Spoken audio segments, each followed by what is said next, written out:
Siyabingelela ababukeli emakhaya udokotela wenu lo Ntombela umgibe wensizwa.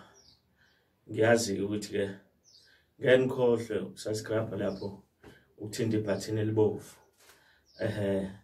La ngizochaza namhlanje ngizochaza kafishane ngenhlanhla nangento edonsa inhlanhla nangento ephakamisa umsebenzi womuntu.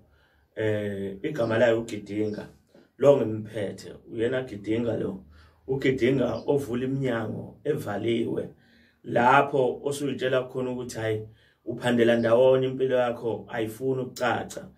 Ngikukhandeleke lo Gidinga ngikunikeze wona kube wena ufuna ukuthi uma ufuna ukuhamba uyokwenza izinto eziningi mhlawumbe uyayisebenza mhlawumbe umuntu osebenzayo kodwa awuyiboni impumelelo awuyiboni nento eyaphambili. Mhlawumbe ubolekisa ngemali kodwa ubone uyaphambili. Mhlawumbe ufuna amathenda kodwa awatholi uthola amancane futhi kuphinde kuphele nemali ihlakazeke nabantu ubaholele imali eyishodayo usujahwa abantu ngenxa yokuthi awunayo into ekuvikelayo nento okhuluma kuyona uphahle kuyona ikwazi ukuphakamisa. Uyena uGidinga lo indoda engikunikeza yona ngithi hamba nayo mangikunikeza bebabili nonkosikazi wakhe ngikunikeze yena ngithi hamba kahle kahle ke lento ayisiyona isithwalo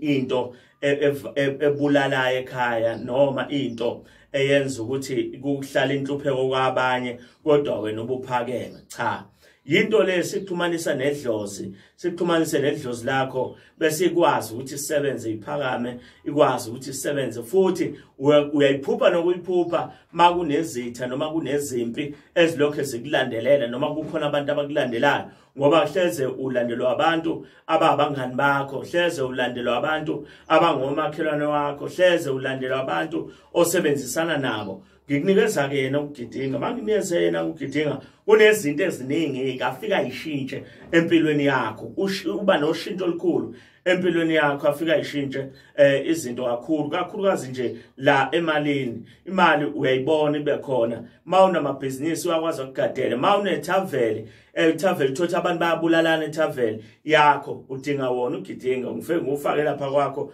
mangifike ngufakile abantu abaxabani wonke umuntu ufika ahloniphe wena afika asabe ngoba ifuneki nanendoda engenasithunzi akafuneki nomuntu ophethe ibhizinisi angabi nasithunzi fanele ukuhlonipheke mawuphethe ibhizinisi. Makunikeza yena uGidinga kukhona izinto ezimithetho yakhe yokuthi umgcinele zona hayi ukuthi umthetho wokuthi usuzohlaba noma wenzani. Cha, akahlatshelwa nje kuphela nje wena ukhuluma naye sikutshela imithetho yakhe nezinto ekufanele uzenze eziqondana naye nokuthi ke yena uGidinga udlani kuhle ngigcizelele lokho akusisi isithwalo uGidinga yinto nje ehambisana nedlozi ekuyiyona ekuphakamisayo nekukhuphulayo. So ngiyacela ke babukele emakhaya ngabe uqakekile ngokwebhizinisi ngabe uqakekile ngokomsebenzi woza uzothola nangu uGidinga masikunikeza yena kunezinto ozozibona seyishintshile